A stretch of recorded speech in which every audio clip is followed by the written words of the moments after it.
بسم اللہ الرحمن الرحیم۔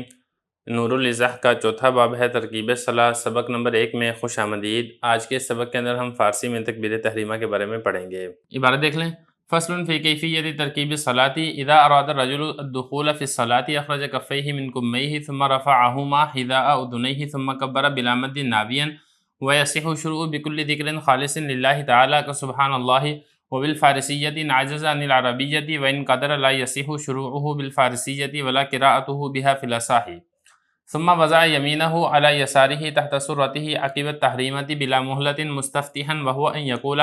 سبحانك اللهم وبحمدك وتبارك اسمك وتعالى جدك ولا إله غيرك ويستفتح كل مصل ثم يتعوذ سرا للقراءة فيأتي به المسبوق للمقتدي ويؤخر عن تكبيرات العيدين ثم يسمي سرا ويسمي في كل ركعة قبل الفاتحة فقط ثم قرأ الفاتحة وأمن الإمام والمامون سرا ثم قرأ سورة وثلاث آیات۔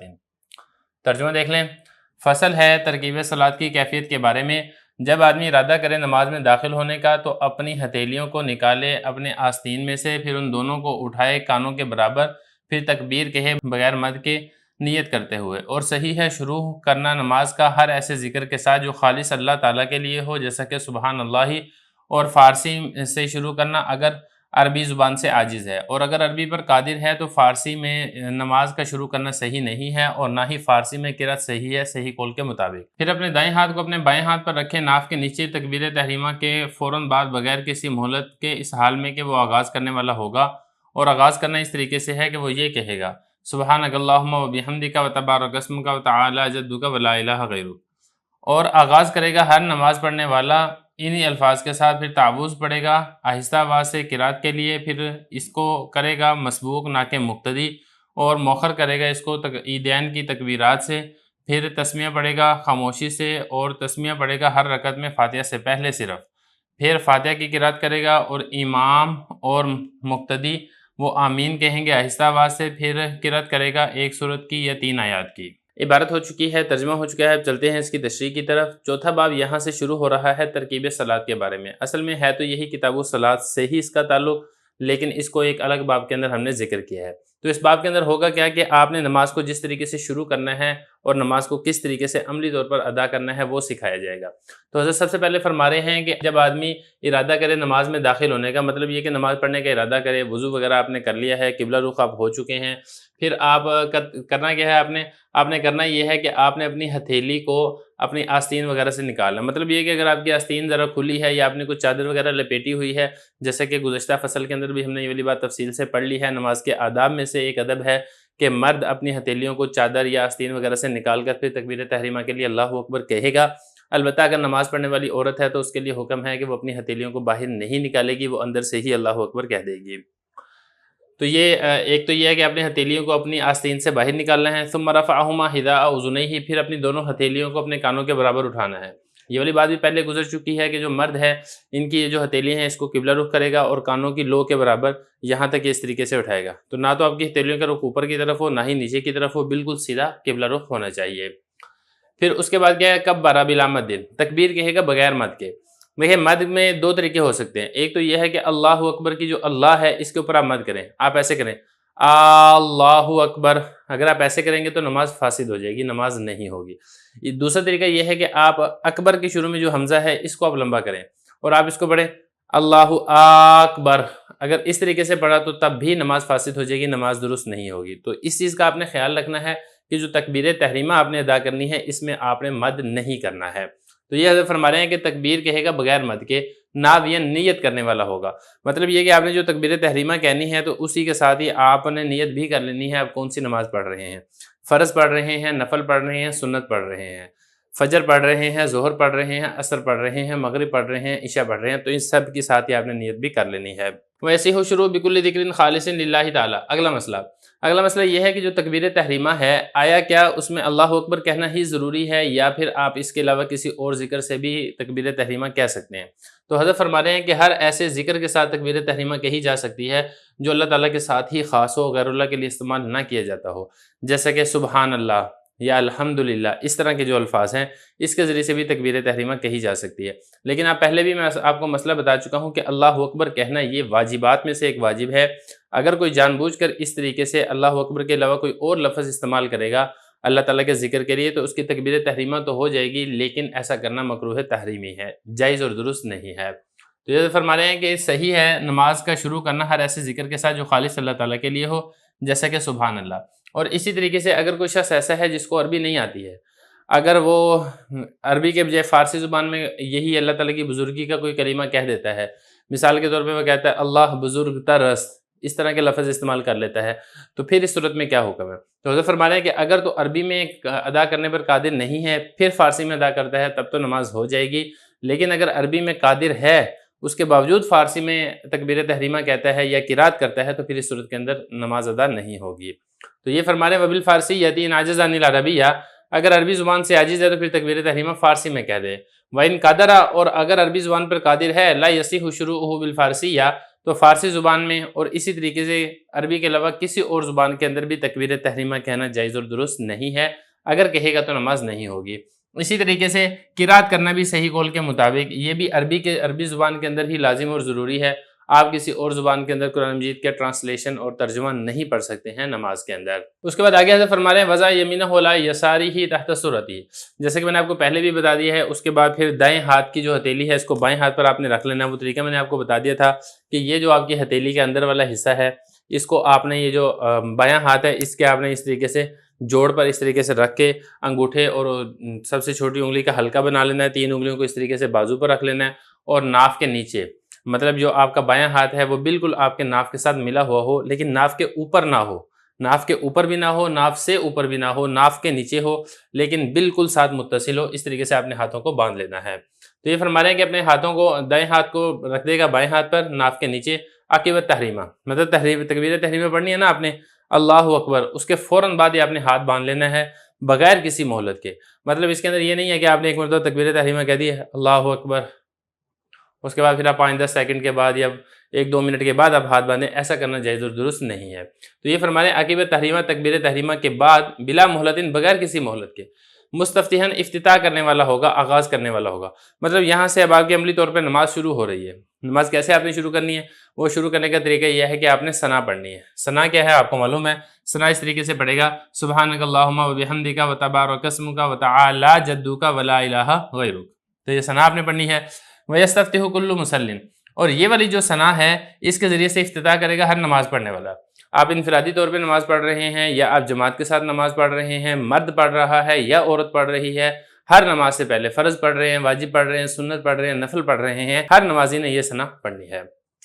تو یہ بتا رہے ہیں وَيَسْتَفْتِحُ، افتتاح کرے گا، آغاز کرے گا اسی ثنا کے ساتھ، کل مسلم، ہر نماز پڑھنے والا۔ آگے فرما رہے ہیں یتعوذ سرا للقراءۃ، پھر قراءت کے لیے آہستہ آواز سے تعوذ پڑھے گا اعوذ باللہ من الشیطان الرجیم، لیکن یہ تعوذ اس نے پڑھنی ہے جس نے قراءت کرنی ہے۔ اب مقتدی اگر امام کے پیچھے نماز پڑھ رہا ہے تو چونکہ مقتدی کے اوپر قراءت نہیں ہوتی ہے لہذا مقتدی تعوذ بھی نہیں پڑھے گا اور تسمیہ بھی نہیں پڑھے گا۔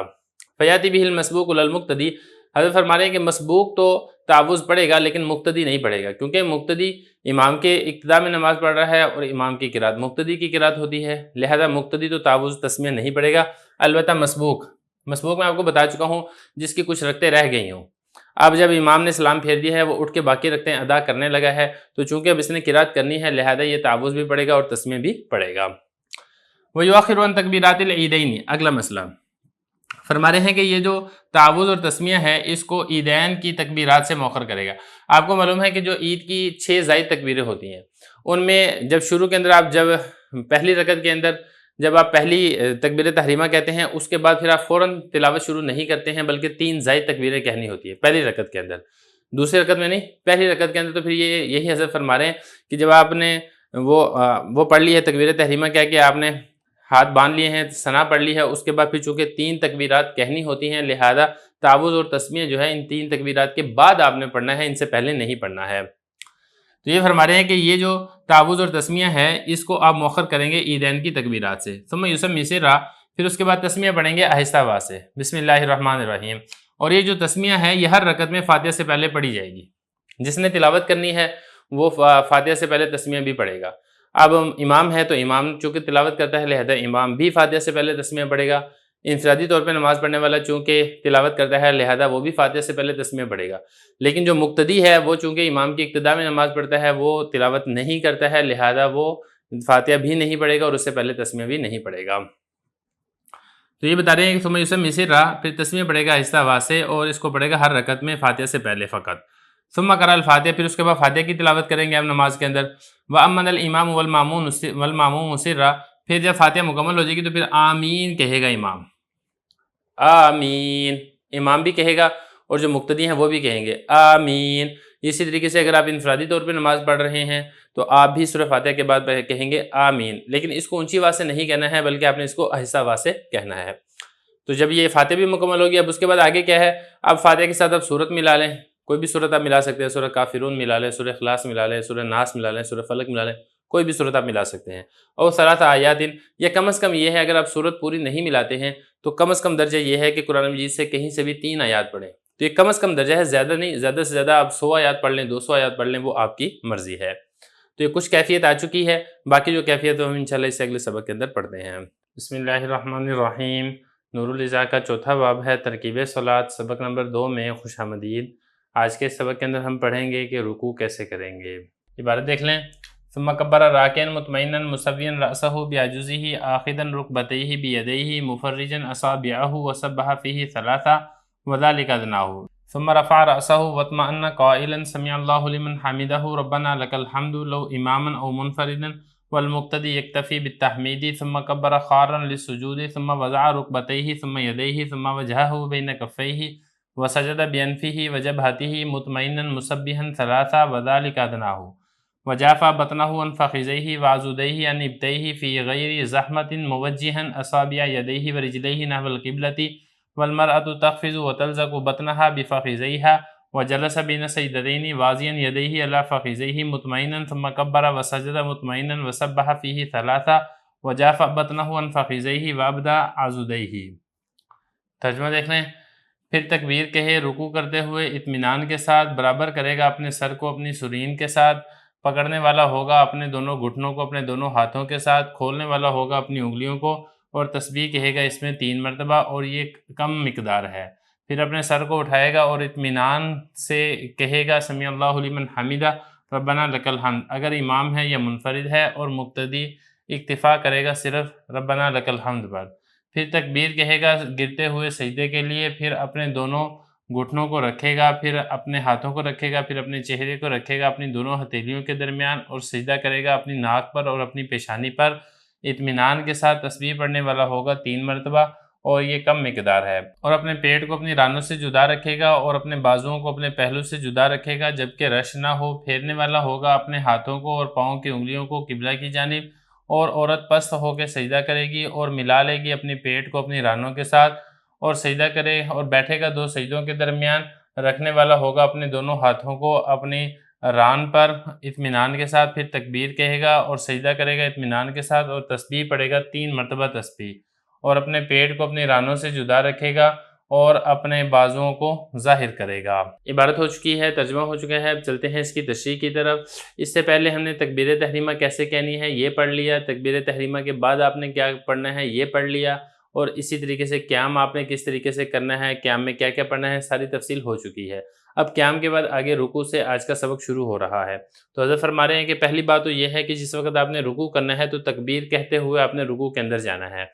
تکبیر کہتے ہوئے اطمینان کے ساتھ آپ رکوع کے اندر جائیں گے اور آپ اپنے سر کو اپنی سرین کے برابر کریں گے۔ دیکھیں جس وقت آپ نے رکوع کرنا ہے تو آپ کا سر، آپ کی کمر اور آپ کی سرین یہ تینوں برابر ہوں۔ بعض لوگوں کو آپ نے دیکھا ہوگا کہ وہ تھوڑا سا جھکتے ہیں، جس کی وجہ سے ان کی جو شیپ ہے کمر کی وہ ایسے ہوتی ہے اوپر کی جانب، ایسے بھی نہیں ہونی چاہیے، اور بعض لوگ زیادہ جھک جاتے ہیں، ایسے کریں گے، ایسے بھی کرنا درست نہیں ہے، بلکہ آپ کا جو کمر ہے، سر ہے، وہ اس طریقے سے برابر ہونا چاہیے۔ پھر اس طریقے سے بعض جو لوگ ہیں وہ اپنے سر کو اوپر اٹھا لیتے ہیں، یہ بھی غلط ہے۔ بعض لوگ سر کو نیچے جھکا لیتے ہیں، یہ بھی غلط ہے۔ تو آپ کا سر، کمر اور سرین یہ تینوں بالکل برابر ہونی چاہیے، باقی یہ پریکٹیکل سے ہی صحیح طریقے سے سمجھ آتا ہے۔ تو یہ حضرت فرما رہے ہیں کہ اطمینان کے ساتھ رکوع کرے گا، برابر کرنے والا ہوگا اپنے سر کو عجز اپنی سرین کے ساتھ، آخذا رکبتیہ بیدیہ۔ اگلا مسئلہ، جس وقت آپ نے رکوع کے اندر جانا ہے تو رکوع میں جاتے ہوئے آپ نے آپ نے جو دونوں گھٹنے ہیں ان کو دونوں ہاتھوں کے ذریعے سے پکڑ لینا ہے، اور پکڑنا اس طریقے سے ہے کہ آپ کے جو دونوں ہاتھ ہیں یہ دونوں ہاتھ اس طریقے سے کھلے ہوئے ہوں، ایسے بند کر کے گھٹنوں کے اوپر ہاتھ نہیں رکھنے ہیں، اور ایسا بھی نہیں ہے کہ بند کر کے گھٹنوں کو پکڑا جائے، تو انگلیاں کھول کے پھر آپ نے اچھے طریقے سے گھٹنوں کو پکڑنا ہے۔ تو یہ فرما رہے ہیں آخذاً رکبتیہ بیدیہ، اپنے دونوں گھٹنوں کو پکڑنے والا ہوگا اپنے دونوں ہاتھوں کے ساتھ، مفرجاً اصابعہ، اور اپنی انگلیوں کو کھولنے والا ہوگا، اور رکوع کے اندر آپ نے کم از کم 3 مرتبہ تسبیح پڑھنی ہے، سبحان ربی العظیم، سبحان ربی العظیم، سبحان ربی العظیم، وذالک ادنیٰ، حضرت فرما رہے ہیں کہ یہ ادنا مقدار ہے، اگر آپ اس سے زیادہ پڑھنے چاہتے ہیں تو زیادہ کی حد نہیں ہے، 5 مرتبہ پڑھ سکتے ہیں، 7 مرتبہ پڑھ سکتے ہیں، تو طاق عدد میں آپ اضافہ بھی کر سکتے ہیں۔ ثم رفع راسہ، پھر جب آپ کا رکوع مکمل ہو گیا آپ اپنے سر کو اٹھائیں گے، واطمأنّ، اور اطمینان کے ساتھ آپ کھڑے ہو جائیں گے، یہ کہتے ہوئے کھڑے ہوں گے سمیع اللہ لمن حمدہ ربنا لک الحمد، اس طریقے سے آپ نے، جس کو قوما کہا جاتا ہے، رکوع کے بعد کھڑا ہوا جاتا ہے، اس وقت تکبیر نہیں پڑھی جاتی ہے بلکہ سمیع اللہ لمن حمدہ پڑھا جاتا ہے۔ تو یہ فرما رہے ہیں کہ اپنے سر کو اٹھائے گا اطمینان کے ساتھ یہ کہتے ہوئے سمیع اللہ لمن حمدہ ربنا لک الحمد۔ اچھا، اس میں جو ہے نا ربنا لک الحمد، اگر امام ہے یا منفرد ہے پھر تو یہ دونوں پڑھے گا، سمیع اللہ لمن حمدہ بھی، ربنا لک الحمد بھی، اور اگر مقتدی ہے تو پھر وہ ربنا لک الحمد کے اوپر اکتفا کرے گا، وہ سمیع اللہ لمن حمدہ نہیں پڑھے گا، کیونکہ امام نے جب سمیع اللہ لمن حمدہ پڑھ دیا ہے تو یہ مقتدیوں کی طرف سے بھی کافی ہے، لہذا مقتدی اس کے بعد صرف ربنا لک الحمد پڑھیں گے۔ اس کے بعد آگے دیکھیں ثم کبر خارا للسجود، خارا کا مطلب ہوتا ہے گرتے ہوئے، پھر تکبیر کہے گا سجدے کے لیے گرتے ہوئے، یعنی جب آپ سجدہ کرنے لگیں، سجدے میں جانے لگیں تو تکبیر کہتے ہوئے آپ نے سجدے میں جانا ہے۔ پھر اس میں ایک چیز کا آپ نے خیال رکھنا ہے کہ جس وقت آپ سجدے میں جانے لگیں، بعض لوگ بلکہ اکثر لوگ ایسے ہی کرتے ہیں، سجدے میں جاتے ہیں نا تو اپنے سر کو جھکاتے ہوئے جاتے ہیں، تو ایسا نہیں کرنا، بلکہ آپ نے سجدے میں اس طریقے سے جانا ہے کہ آپ سب سے پہلے اپنے گھٹنے بینڈ کریں اور سر آپ کا نہیں جھکنا چاہیے، اس طریقے سے، ایسے بالکل سیدھا اس طریقے سے نیچے جا کے آپ نے سجدے کے اندر جانا ہے۔ تو سجدے کے اندر آپ گر جائیں، سجدے میں گرنے کا طریقہ یہ ہے کہ سجدے میں آپ نے سب سے پہلے گھٹنوں کو زمین پہ رکھنا ہے، اس کے بعد پھر آپ نے اپنے دونوں ہاتھوں کو زمین کے اوپر رکھنا ہے، پھر اس کے بعد آپ اپنے چہرے کو آپ نے زمین کے اوپر رکھنا ہے۔ تو ترتیب یہ ہوتی ہے سجدے میں جاتے وقت پہلے گھٹنے رکھیں، پھر اس کے بعد ہاتھ رکھیں، پھر اس کے بعد ناک رکھیں، پھر اس کے بعد پیشانی رکھیں، اور جس وقت آپ سجدے سے اٹھیں گے تو ترتیب اس کے برعکس ہوگی، سب سے پہلے آپ پیشانی اٹھائیں گے، پھر اس کے بعد اپنی ناک اٹھائیں گے، پھر اس کے بعد اپنے ہاتھ اٹھائیں گے، پھر آخر میں آپ اپنے گھٹنوں کو اٹھائیں گے۔ تو یہ فرما رہے ہیں کہ تکبیر کہے گا سجدے میں گرتے ہوئے، پھر سجدے میں گرنے کے لیے اپنے گھٹنوں کو زمین پہ رکھے گا، پھر ہاتھوں کو، پھر اپنے چہروں کو دونوں ہتھیلی کے درمیان۔ یہ والی بات بھی میں آپ کو بتا چکا ہوں کہ جب سجدہ آپ نے کرنا ہے تو آپ یہ اپنے دونوں ہاتھوں کو سجدے کی جگہ زمین پر رکھ دیں، اور آپ نے یہ جو اپنا منہ ہے ان دونوں ہتھیلیوں کے درمیان رکھنا ہے، منہ اور ہتھیلی کے درمیان زیادہ فاصلہ نہیں ہونا چاہیے۔ اور میں نے آپ کو پہلے بھی بتایا تھا کہ بالفرض اگر آپ کے کان سے کوئی چیز گری ہے تو آپ کی ہتھیلی کی پشت کے اوپر گرنی چاہیے، ایسا نہ ہو کہ آپ نے زیادہ فاصلہ رکھا ہو جس کی وجہ سے وہ نیچے گر جائے۔ تو یہ بتانا چاہ رہے ہیں کہ اپنے ہاتھوں کو اپنے دونوں ہتھیلیوں کے درمیان رکھے گا، اور سجدہ آپ نے کرنا ہے 2 چیزوں کے اوپر، ایک اپنی ناک کے اوپر اور دوسری پیشانی کے اوپر، 2 چیزوں کے اوپر سجدہ کیا جائے گا، ناک پر بھی اور پیشانی کے اوپر بھی۔ سجدے کے اندر آپ چلے گئے ہیں، اطمینان کے ساتھ آپ تسبیح پڑھیں گے 3 مرتبہ، سبحان ربی الاعلیٰ، سبحان ربی الاعلیٰ، سبحان ربی الاعلیٰ، یہ حضرت فرمانے ہیں وذالک ادنیٰ، اور یہ ادنا مقدار ہے، وہی والی بات ہے جو کہ میں نے آپ کو پہلے بھی بتائی تھی کہ طاق عدد میں آپ اضافہ کرنا چاہیں، 7 مرتبہ پڑھنا چاہیں، 9 مرتبہ پڑھنا چاہیں، 11 مرتبہ پڑھنا چاہیں تو آپ پڑھ سکتے ہیں۔ وجافہ بطنہ عن فخذیہ، اور اپنے پیٹ کو اپنی رانوں سے جدا رکھے گا، یہ والی بات بھی پہلے گزر چکی ہے کہ مرد جب سجدہ کرے تو کھل کر اور اونچا ہو کے سجدہ کرے۔ میں نے آپ کو یہ بھی بتایا تھا کہ نبی کریم صلی اللہ علیہ وسلم جب سجدہ کرتے تھے تو اتنا اونچا اٹھ کے سجدہ کرتے تھے کہ اگر بکری کا بچہ اندر سے نکلنا چاہتا تو وہ نکل سکتا تھا، تو لہذا آپ اونچا اٹھ کے سجدہ کریں کہ آپ کا جو پیٹ ہے اور آپ کی جو رانیں ہیں یہ دونوں ملی ہوئی نہ ہوں، تو ان دونوں کو آپ نے الگ رکھنا ہے۔ تو یہ فرمانے جافہ بطنہ عن فخذیہ، اپنے پیٹ کو اپنی رانوں سے الگ رکھے گا، وعضدیہ عن ابطیہ، اور جو اپنے بازو ہیں ان کو پہلو سے جدا رکھے گا۔ مطلب یہ جو آپ نے سجدہ کرنا ہے نا، جو کوہنیاں ہیں، کوہنیوں کے بارے میں حضرت فرما رہے ہیں، ایک تو یہ ہے کہ کوہنیاں ایسے نہ ہوں کہ ساتھ والے کو تکلیف ہو، ایک یہ نہیں کرنا، اور دوسرا یہ ہے کہ کوہنیاں اوپر زمین سے اٹھی ہوئی ہونی چاہیے، زمین پر یہ بازو اور کوہنیاں نہیں لگی ہونی چاہیے، اور یہ جو کوہنیاں ہیں اور یہ آپ کا جو پہلو ہے یہ دونوں الگ ہونے چاہیے، یعنی یہ جو بازو ہے اس طریقے سے ملا کر آپ نے سجدہ نہیں کرنا ہے بلکہ ان کو آپ نے جدا رکھنا ہے۔ تو یہ فرما رہے ہیں عضدیہ یعنی ابطیہ، ابطین کہتے ہیں پہلو کو، اپنے دونوں بازوؤں کو اپنے پہلو سے جدا رکھے گا، فی غیر زحمت، جب کہ رش نہ ہو، البتہ یہ اس وقت ہے جس وقت کوئی رش نہیں ہے، البتہ بھیڑ اگر لگی ہوئی ہے، لوگ زیادہ ہیں، جگہ تھوڑے ہیں، تو پھر آپ سمٹ کر سجدہ کریں تاکہ دوسروں کو بھی سجدہ کرنے کا موقع مل سکے۔ تو یہ فرما رہے ہیں من غیر زحمتن، بغیر رش کے۔ اگر رش ہو تو پھر ایسا نہیں ہے، پھر آپ سمٹا کر سجدہ کر لیں۔ اگر اس سمٹنے کے نتیجے میں آپ کے جو بازو ہیں وہ آپ کے پہلو کے ساتھ مل جاتے ہیں تو کوئی حرج کی بات نہیں ہے۔ موجہن اصابع یدیہ ورجلیہ نحو القبلہ، اپنے ہاتھوں کو اور پاؤں کی انگلیوں کو قبلہ کی طرف رکھیں گے۔ ہاتھوں کی انگلیاں تو واضح ہیں، جب آپ نے ایسے زمین پر رکھنا ہے تو آپ کی انگلیاں قبلہ رخ ہوں گی، اور جو پاؤں کی انگلیاں ہیں وہ بھی آپ نے جس وقت سجدہ کرنا ہے اس پاؤں کو زمین کے اوپر رکھیں اور تھوڑا سا پاؤں کی انگلیوں پر تھوڑا وزن ڈالیں، تاکہ جو انگلیاں ہیں، اب دیکھیں بالفرض آپ یہ سمجھیں کہ یہ پاؤں کی انگلیاں ہیں، تو آپ ایسے نہ کریں۔ ایسے جب آپ زمین پہ پاؤں رکھیں گے تو اس پہ تھوڑا سا وزن ڈالیں گے تو اس طریقے سے یہ جو انگلیاں ہیں اس کا رخ قبلہ کی طرف ہو جائے گا۔ تو دونوں پاؤں کے اوپر تھوڑا سا وزن ڈالیں تاکہ جو انگلیاں ہیں وہ قبلہ رخ ہو جائیں۔ باقی یہ پریکٹیکل کرنے سے صحیح طریقے سے سمجھ آتی ہے۔ تو یہ فرما رہے ہیں موجہن، رخ کرنے والا ہوگا اپنے ہاتھوں کی انگلیوں کا اور پاؤں کی انگلیوں کا قبلہ رخ۔ آگے دیکھیں والمرأۃ تقفز وتلزق، یہ مسئلہ جو ہم نے اوپر پڑھا ہے یہ مرد سے متعلقہ ہے کہ مرد کھل کر سجدہ کرے گا، عورت کے لیے ایسا حکم نہیں ہے۔ عورت کیا ہے، وہ پس ہو کر زمین کے قریب ہو کر سجدہ کرے گی اور اپنے پیٹ کو اپنے رانوں کے ساتھ ملا لے گی، اپنے بازوؤں کو اپنے پہلو کے ساتھ ملا کر سمٹا کر وہ سجدہ کرے گی۔ وجلس بین سجدتین واضعا یدیہ، اگلا مسئلہ، جب آپ نے ایک سجدہ کر لیا پھر آپ نے دوسرا سجدہ کرنا ہے تو دو سجدوں کے درمیان آپ نے بیٹھنا ہے۔ بیٹھنے کا طریقہ کیا ہے؟ بیٹھنے کا طریقہ یہ ہے جیسے آپ تشہد میں بیٹھتے ہیں کہ اپنے دونوں ہاتھوں کو اپنی رانوں کے اوپر آپ رکھیں گے، تو گھٹنوں کے آگے تک نہ لے جائیں بلکہ وہاں تک آپ اپنے ہاتھ رکھیں جہاں سے آگے گھٹنے شروع ہو رہے ہیں۔ اطمینان کے ساتھ آپ بیٹھ جائیں، پھر تکبیر کہیں اور پھر اگلا سجدہ کریں بالکل اسی طریقے سے اطمینان کے ساتھ، اور سجدے کے اندر بھی آپ ایسے ہی 3 مرتبہ تسبیح پڑھیں گے جس طریقے سے آپ نے پہلے سجدے میں 3 مرتبہ تسبیح پڑھی ہے۔ 3 مرتبہ، 5 مرتبہ، 7 مرتبہ پڑھ سکتے ہیں، اور جس طریقے سے آپ نے پہلے سجدے میں اپنے پیٹ کو اپنی رانوں سے جدا کیا تھا بالکل ایسے ہی دوسرے سجدے میں بھی آپ اپنے پیٹ کو اپنی رانوں سے جدا کریں گے۔ جس طریقے سے پہلے سجدے میں آپ نے اپنے بازوؤں کو ظاہر کیا تھا بالکل ایسے ہی دوسرے سجدے میں بھی آپ اپنی بازوؤں کو ظاہر کریں گے، نہ تو اپنی بازو کو زمین کے ساتھ لگائیں گے اور نہ ہی اپنے پہلو کے ساتھ ملا کر سجدہ کریں گے۔ بسم اللہ الرحمن الرحیم۔ نور الازا کا چوتھا باب ہے ترغیب صلاۃ، سبق نمبر 3 میں خوش آمدید۔ آج کے اس سبق کے اندر ہم دوسری رکعت کا طریقہ سمجھیں گے۔ عبارت دیکھ لیں، ثم رفع رأسه مكبرا للنهوض بلا اعتماد على الارض بيديه وبلا قعود، والركعة الثانية كالأولى إلا أنه لا يثني ولا يتعوذ ولا يسن رفع اليدين إلا عند افتتاح كل صلاة وعند تكبير القنوت في الوتر وتكبيرات الزوائد في العيدين وحين يرى الكعبة وحين يستلم الحجر الأسود وحين يقوم على الصفا والمروة وعند الوقوف بعرفة ومزدلفة وبعد رمي الجمرة الأولى والوسطى وعند التسبيح عقب الصلوات وإذا فرغ الرجل من سجدتي الركعة الثانية افترش رجله اليسرى وجلس عليها ونصب يمناه ووجه أصابعها نحو القبلة ووضع يديه على فخذيه وبسط أصابعه والمرأة تتورك۔ ترجمہ دیکھ لیں، پھر اپنے سر کو اٹھائے گا تکبیر کہتے ہوئے اٹھنے کے لیے بغیر سہارا لیے زمین پر اپنے ہاتھوں سے اور بغیر بیٹھے ہوئے، اور دوسری رکعت بھی پہلی رکعت کی طرح ہے مگر یہ کہ اس میں تثنیہ نہیں پڑے گا، تعوذ نہیں پڑے گا، اور سنت نہیں ہے ہاتھوں کا اٹھانا مگر ہر نماز کے افتتاح کے وقت اور تکبیر قنوت کے وقت وطر میں اور زائد تکبیرات کے وقت عیدین میں، اور جس وقت کعبہ کو دیکھے اور جس وقت حجر اسود کا استلام کرے اور جس وقت صفا اور مروہ پر کھڑا ہو اور جس وقت وقوف عرفہ اور مزدلفہ کرے اور جمرہ اولیٰ اور جمرہ وسطیٰ کی رمی کے بعد اور نمازوں کے بعد تسبیح کے وقت، اور جب آدمی فارغ ہو جائے دوسری رکعت کے دونوں سجدوں سے تو بچھا لے اپنے بائیں پاؤں کو اور بیٹھ جائے اس پر اور کھڑا کر دے اپنے دائیں پاؤں کو اور پھیر دے اپنی انگلیوں کو قبلے کی جانب اور رکھ دے اپنے دونوں ہاتھوں کو اپنی رانوں پر اور پھیلا دے اپنی انگلیوں کو، اور عورت تورک کرے گی۔ عبارت ہو چکی ہے، ترجمہ ہو چکا ہے، اب چلتے ہیں اس کی تشریح کی طرف۔ نماز کا عملی طریقہ ہم پڑھ رہے ہیں، پہلی رکعت ہو چکی ہے، دوسری رکعت کا آغاز ہو رہا ہے۔ تو جب آپ نے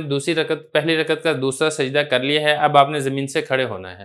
تو کھڑے ہونے کے لیے بھی وہی طریقہ ہے جیسے سجدے میں جاتے وقت تھا کہ اللہ اکبر کہتے ہوئے جانا ہے، بالکل ایسے ہی اللہ اکبر کہتے ہوئے آپ نے اوپر کو اٹھنا ہے۔ تو یہ حضرت فرما رہے ہیں کہ اپنے سر کو اٹھائیں گے تکبیر کہتے ہوئے للنہوض، اوپر اٹھنے کے لیے بغیر زمین پر اپنے دونوں ہاتھوں سے سہارا لیے۔ تو دیکھیں سنت طریقہ یہ ہے کہ آپ جب سجدے سے اٹھیں تو زمین پر سہارا نہ لیں اپنے دونوں ہاتھوں سے۔ البتہ اگر کوئی بیمار ہے یا کوئی بوڑھا اور ضعیف آدمی ہے وہ بغیر سہارے سے نہیں اٹھ سکتا ہے تو وہ پھر سہارا لے کر بھی اٹھ سکتا ہے۔